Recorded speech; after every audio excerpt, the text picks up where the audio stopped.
Here we go, episode 12, Chris Updyke Show. Tonight I have in Eric Carter. Eric's a University of Delaware graduate. He's an NBA prospect right now. He just had two workouts with NBA teams, the 76ers, and on Monday he had a workout with the Brooklyn Nets. Eric, welcome to the show. Thank you for having me. I appreciate you coming in tonight. Eric's one of my former students. Eric doesn't know this, but after we were kind of talking on the phone the other night, I remember having you freshman year health, and we did one of those silly, short-term goals, long-term goals, and your goal was to play in the NBA. And me as the high school teacher, people usually like, oh, Eric, you're not going to play in the NBA. Like, that's silly. Pick a new goal. Yeah. And for whatever reason that day, I said, everybody has to sit in a freshman health class that played in the NBA, right? So why not Eric? And, here we are years later, and you coming off some pro workouts with them.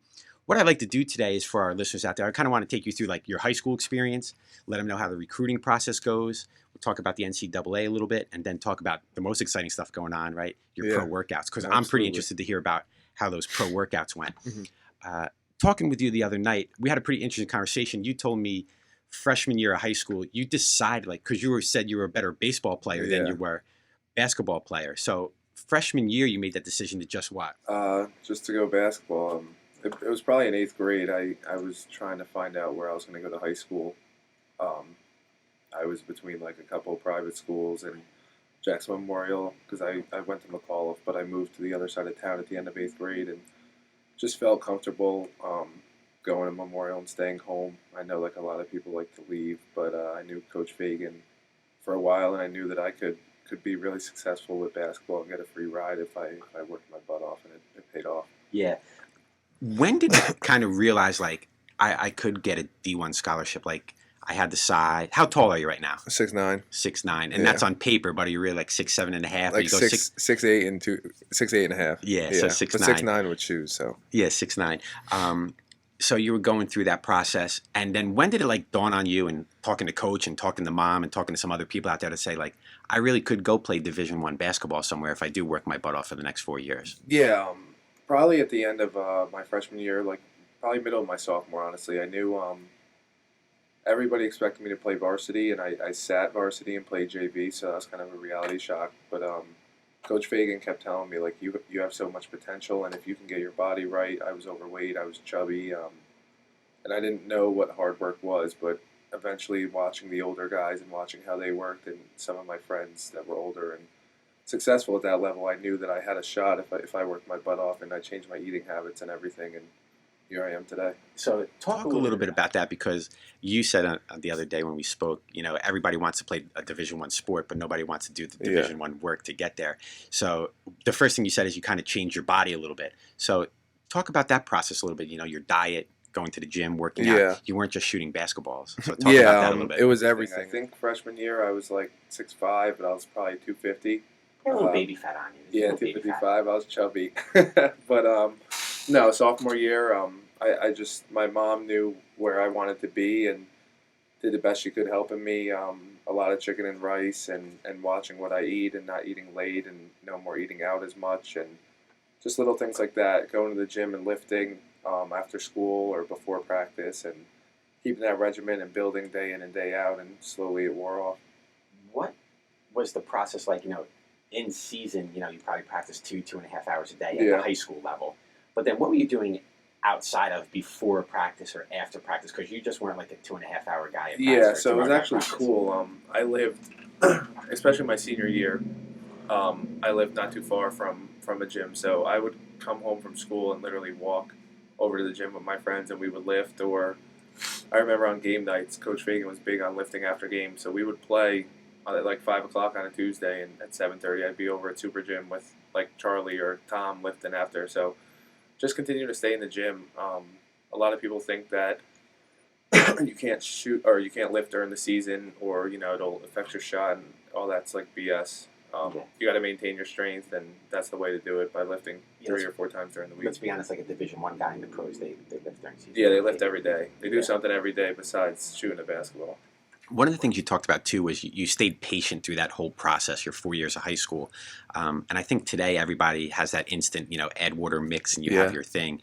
What was your mindset that you could stay patient as a 16-year-old for the next 3 years going through high school? Yeah, it was hard. All through middle school, I was the man, and going into high school, everybody had high hopes.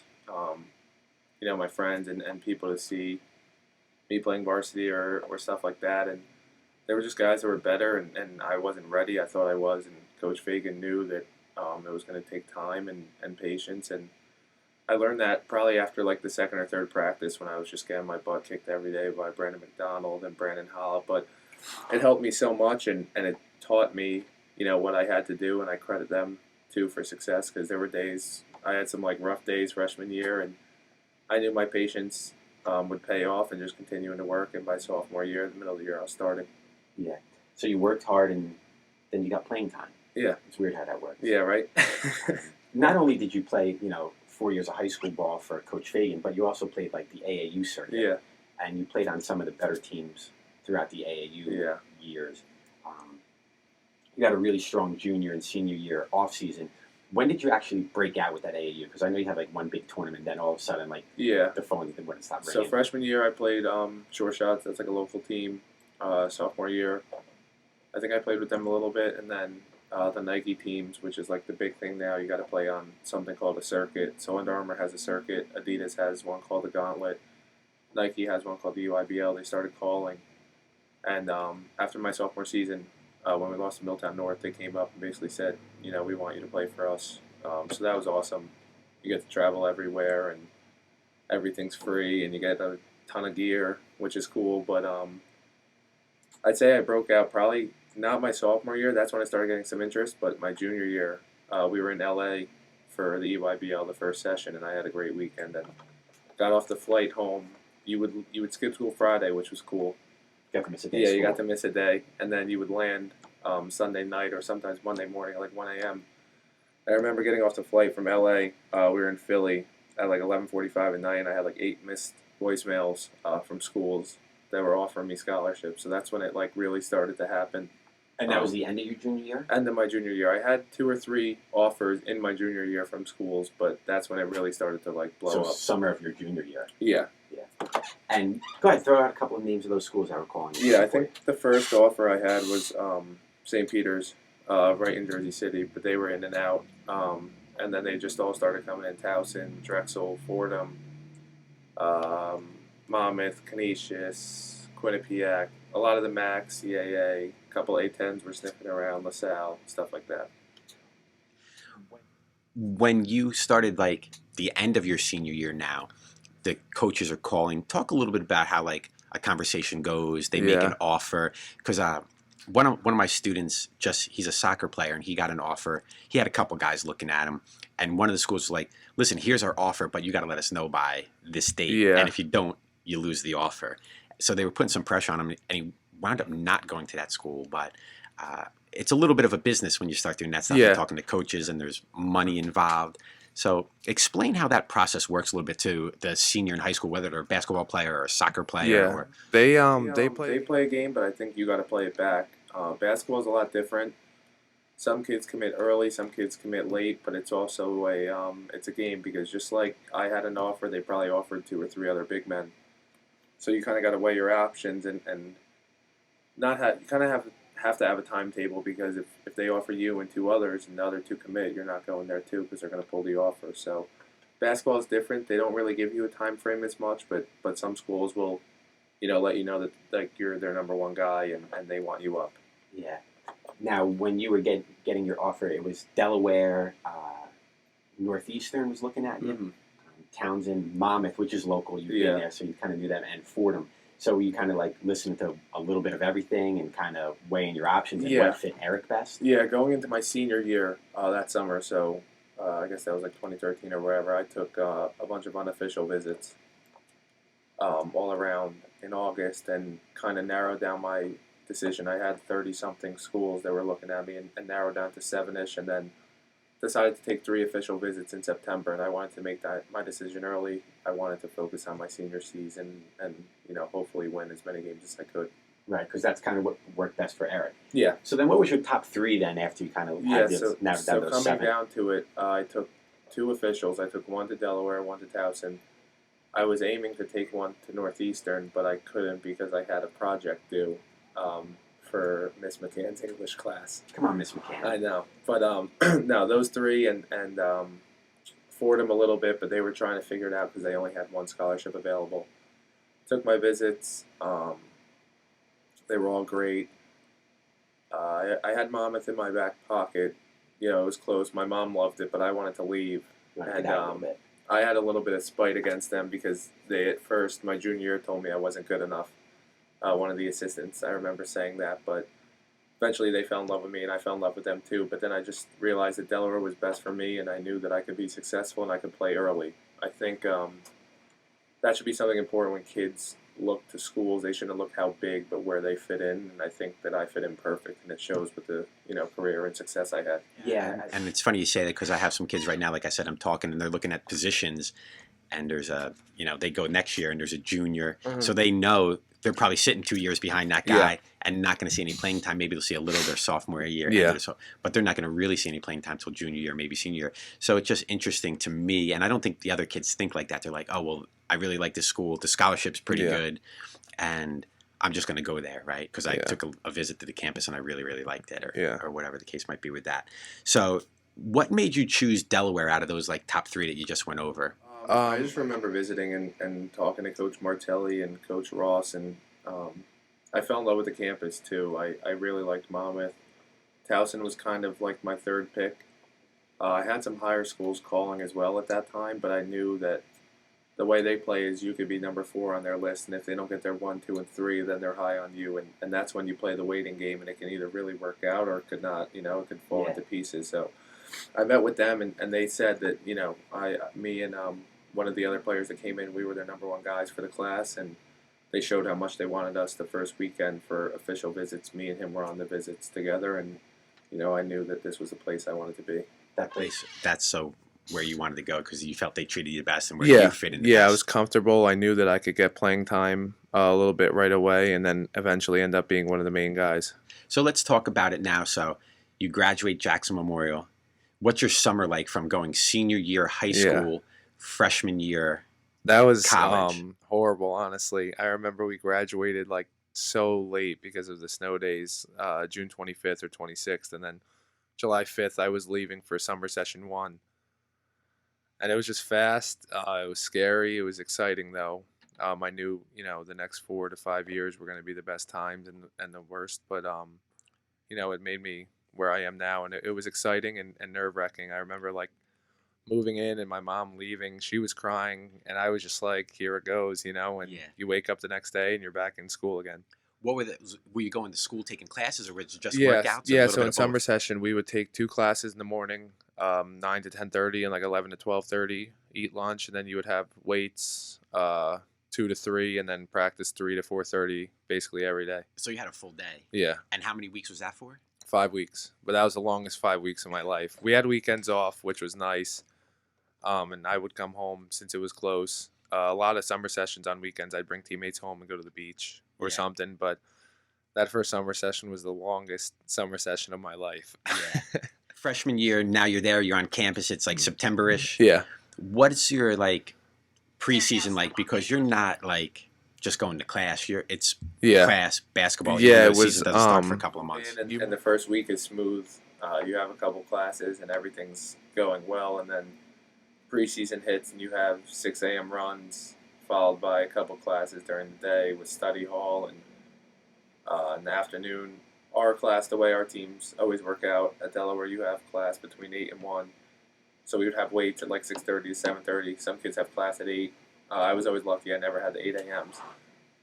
Then you take your classes, and by 1 or 2 o'clock you're done and down for treatment at 2 and practice or whatever else is in the afternoon. And then a lot of times, depending on your GPA, you'll have study hall 7 to 9. So you're looking, depending, minimum 8 to 9 hour day. Yeah. But some of you guys are doing 12, 14 hours with your study halls. Yeah. So that's a pretty long day for an 18-year-old coming out of high school. Sundays, 6 to 8 every Sunday we had study hall too, which is horrible in the fall because it's football season. So you're sitting in study hall trying to quietly watch a game while their tutors are in there. But I mean, it was good, and it's a learning experience, I think. Yeah. So let's just take you into your freshman year season now. Now you're in Mhm. season games. You're traveling. So talk about that a little bit. How the travel piece works and the school piece with the Yeah. travel and the games. Yeah, Yeah. I think one good thing about me is I have OCD and I like things to be done neat and out of the way. So when I have stuff, I don't procrastinate. I get it done right away. But the hardest is conference season because Tuesday or our games are Thursday, Saturday. So if you're away if you have an away trip, you leave Wednesday, Thursday, Friday, Saturday, and don't get home till Sunday. So you're really missing 3 days of class. So I mean, professors work with you, especially at Delaware, and our academic support staff is great, and you know you're excused for those days, but you still have to make up the work and stuff. It doesn't go by, but as long as you're communicative to the teachers and willing to participate and be involved and explain to them what's going on, they usually work with you great. So was it a little bit of adjustment for you though? Yeah, freshman it's year? it's hard because I mean you go on the road and all you have to do is wake up, go to shoot around, and play a game and be on time to eat, and nobody's really telling you to do your work unless you're not doing well. So it's really comes down to you being a responsible young adult. Yeah. Freshman year, you seen some playing time? Yeah, I started like 8 games. One of our guys was out, and I think I played in like 25 of the 30. We weren't that good. We were young, but it was good to get the experience and get my feet wet. Get your feet wet a little bit as a freshman. Yeah. So now sophomore year, you're kind of getting into it a little bit. You understand what goes on, like that summer Yeah. session. You're ready in September. How was your sophomore year? Sophomore year was rough because that's when I tore my ACL. I came off a great summer, probably expecting to start as a sophomore. We had two bigs ahead of me that were juniors, and one senior, but we always played two bigs, and I knew that I could beat them out. And the coaches said I had an unbelievable summer in the workouts, and then first practice of the year, I drove, and a dude cut me off, and I tried to plant and push off and popped my ACL. So that was a rough time. I sat out that entire season and redshirted. Was that a medical red shirt? Yeah, medical redshirt.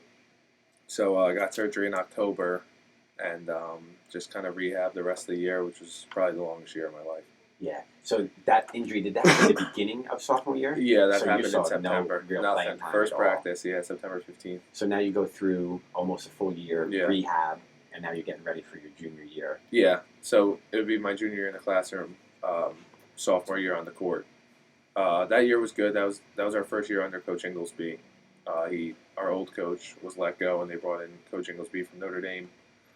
The assistants Bill Phillips, Corey McRae, and Torian Jones, and that year was rough because it was their first year. But I knew Coach Inglesby's mind with basketball is just unbelievable, and that staff. I knew how good that we could be once they get their recruits in and the system gets going. So struggled at first, and then I got hot at the end of the year and finished strong and had an okay year, up and down, but finished really strong, especially in the CAA tournament, and kind of took that with me into the off season.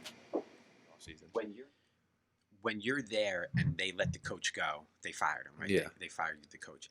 That was the guy that brought you in. Yes. So what's your mindset going into, like, they just let this guy go. They're Yeah. bringing in a new guy. I was the old guy's coach. He was my guy. Is there some like, like Tension. Yeah. Yeah. He gets fired. The way a lot of schools do it, as soon as the season's over, they let them go. So, the weekend after we lost, we came in Monday and got called into a meeting at like 8 a.m. They let us know that they let him go, and first thing you want to do is get a release from the university, which means that you're open to talk to other schools.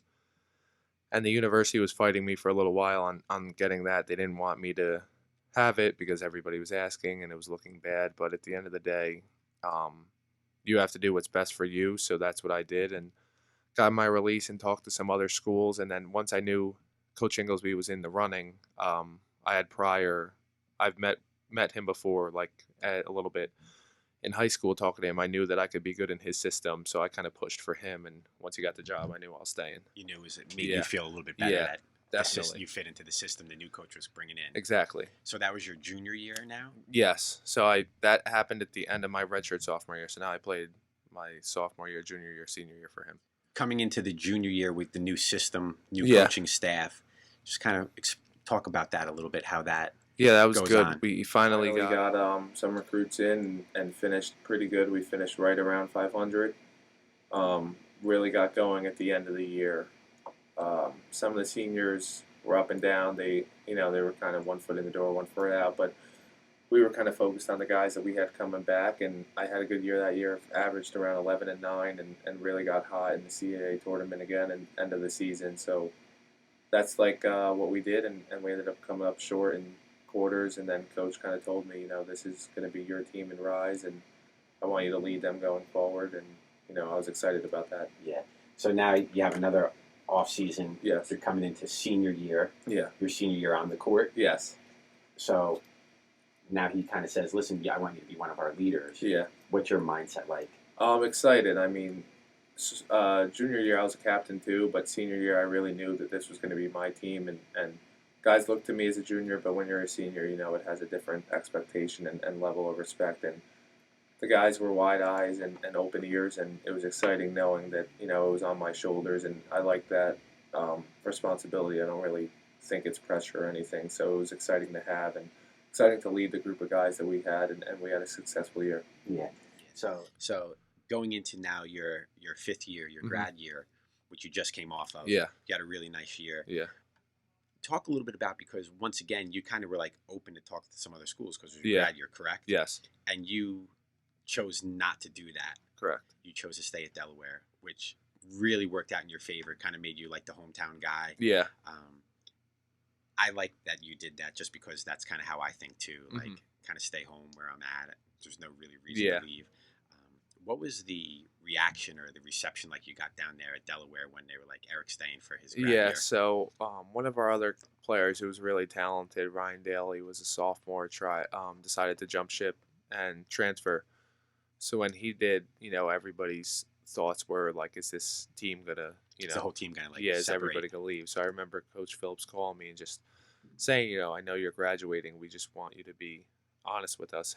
Has it crossed your mind? And I said, it definitely crossed my mind once, but they've given so much to me and developed me so much, and they could have walked away from me when they got the job, and they didn't, and they've invested so much time with me. I thought it was only fair to stay and keep it going with them, and it worked out perfectly, and I was happy I stayed. Yeah, it's nice to see like some of the young kids kind of just being like loyal a little bit. Yeah, it's a loyalty thing. Yeah, so many young kids, they just jump right away, right? Yeah, they think the grass is always greener until they get there. It's greener somewhere else all the time. So you guys had a great grad year. Yeah. And now you came off, and now you're getting some like pro looks. Yeah.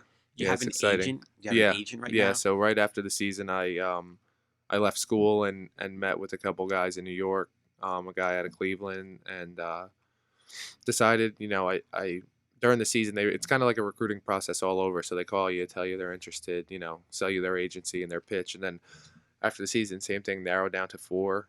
Met with one in New York City, one in Cleveland, one in Delaware, and one actually right out of Red Bank. So I was home for like about a week and a half meeting with them, and then decided to sign with Clutch Sports out of Cleveland. Okay, Clutch. And what made you pick Clutch after some of the other guys? That was hard, man. I met with 4, and the ones here that I know, the Glasses are unbelievable people and an unbelievable family, and I met with them, and then my guy Andy B out of Clutch Sports, he was interested in me from like the day one after the first game. And they're just powerful. They're strong. They got a lot of connections, and they know what they're doing. They got a lot of powerful players in the NBA that that can help out too as well. And I just felt like that was the best fit for me. Right. Once again, that was the best fit. So now, how does it work? Does the NBA team contact your agent, say, "Hey, listen, we want Eric to come in for a workout"? Yeah. So basically, at the end of the season, you sign with them, and then I was in Cleveland working out for about 3 or 4 weeks, or now probably like 2 or 3 weeks with my agent. Just going through stuff all in like March and April, and then teams start to call and find interest on you, find details on you, and then they'll set up workouts for you. So my agent calls me. I was back at school working out now, and he calls me and says the Nets and Sixers and Hawks were interested in you. They're going to bring you in at some point. And Sixers and Nets ended up bringing me in. Talk about how that, like, let's go Sixers first because you worked out with them first. Yeah. And you just came off the Brooklyn one like 2 days ago. Yeah. So let's talk about the Sixers one first. How does that work? You go to like their facility? Yeah, so basically I was home at this point. They come in, they pick you up. Car service comes to get you. Go in the night before to a hotel, and you sleep over, and then you wake up, and they pick you up, bring you into the facility, breakfast with the staff. You go through a whole, doctor's like physical type of thing, warm up, and then you work out for about an hour and 20 doing drills and 1-on-1s and 3-on-3s, and then shower, interviews, lunch, and meet with some of the guys, the big important people. Yeah. And yeah, it's a good experience. How's that going for? How old are you now? 23. So how's that for like a 23-year-old going through It's that? fun. It's crazy seeing some of those guys, on the court and people that you watch on TV, and now you're sitting in a room with them. It's exciting. You're like, wow, like Yeah. I watch you on TV and now I'm playing ball next to you. Yeah. Yeah. So that's kind of cool. And you go through the drills, you go through your shooting drills, you go through all that kind of stuff, and you play a little live 3-on-3 Yeah. at the end. How'd you do in the 3-on-3 with the Sixers? Good. You start out with spot shooting and shooting on the move and a bunch of different shooting drills. And it's different. A lot of times teams will have you shoot just uncontested, and the Sixers contest every single shot in your workout. The coaches do. Every shot you get up. So it was different having that. But I got in a groove and shot pretty well. One-on-ones I did really, really good. I killed my opponents. And 3-on-3 I did, they were impressed, but I thought I just did okay. It's hard when you're a big, you just kind of set screens and roll, and there's no help defense and stuff. But I held my own, and it was a good first experience. Now, those other guys you're working out with, are there other guys they're looking at? Yeah, they're all pre-draft kids too. So there was a kid from Purdue, Charles Matthews from Michigan, CJ Massenberg, who's part of Clutch Sports too. He's in my draft class with Andy B. He's from Buffalo, and a couple other guys. So it was good. And now you just got off the Nets one on Monday. Yeah. Same thing there, or was it a little Similar? different? Yeah, they brought me in, stayed in a hotel, woke up. There's a little different. You do kind of like an interview process where you answer like 300 simple questions on a computer just so they can kind of get your mind, I guess test your mind a little bit. Uh-huh. Go into a screening, do some drills, shooting, and then same thing, 1-on-1s, 3-on-3s, and then a lot of shooting at the end. Did they talk to you a little bit at the end? Hey, Eric, we like what you did here. Yeah, and then they'll call your agent and update them and stuff like that. So they give the agent, and the agent talks to you. Yeah. Are you going to go meet with the Hawks, or we're not sure yet? I don't know yet, just because the draft is tomorrow and they have first round picks, so they're kind of looking at a couple guys rather than a lot of guys. And on that Sixers and Nets, workout, like where do you fit into their offense? How would that work for you? Sixers, they like to space the floor a little bit, and their 4s and 5s they like to stretch. Embiid's a lot more in the post, but trying to be like a pick and pop guy, and same with the Nets. They have a lot more actions where their 4s play with the ball in their hands, and I've always been able to pass the ball and stuff like that. So that's how I would fit in with them. Yeah, that's pretty cool. So you're a little excited to kind of see what's going on tomorrow night? Yeah, a little definitely. bit. You got a little butterflies in your stomach? Yeah, nervous, but hopefully, something will happen. You still have some backup plans though. If something doesn't happen tomorrow night. Yeah. You're looking at NBA Summer League. Yeah. So how it goes is probably go undrafted, and then they'll call your agent if they want you to come into Summer League with them, and you go to Vegas for about 10 days and play on their Summer League roster, which would be exciting. That would be cool, right? Yeah, that'd be sick. Now you already got invited though to the Euro Summer League. Yeah, in Vegas. I got invited to the Euro Summer League. So you even have a backup plan for your backup plan. Yeah, if I want to go to that, I can go. That's around the same time. I think it's a couple less days, but I'm shooting for NBA Summer League.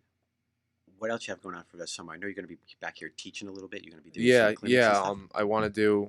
Me and actually Miss Goodale are going to set up a clinic, looking for like the 10th and 11th or the second week in August on the weekend, a 2-day clinic, just to give back.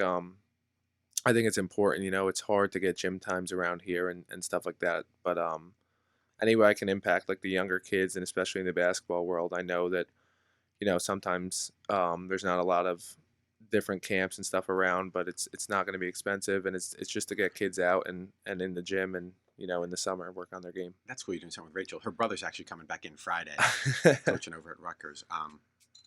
Any more basketball stuff you want to talk about? Because I got a couple other things for you, non-basketball related.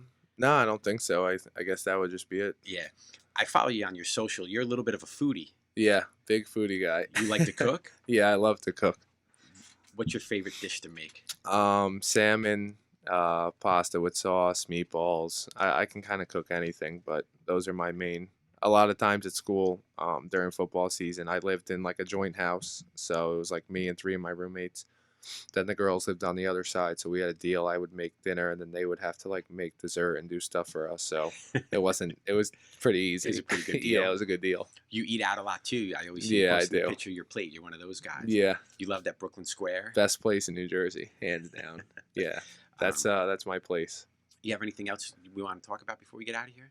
I don't know unless you got something. No, I'm good. I appreciate you coming in because I know you're super busy, right? Like you're like an NBA prospect right now, and you're in my freshman health class, some time ago. But one of the things I like about you is like you're a good kid and you're a great basketball player. But I think even better, you're a better human being and a good person. You're just one of those like good eggs out there, and there's not a lot of you left around, so we appreciate that. Yeah, of course. Listen, good luck tomorrow night. I hope you get that.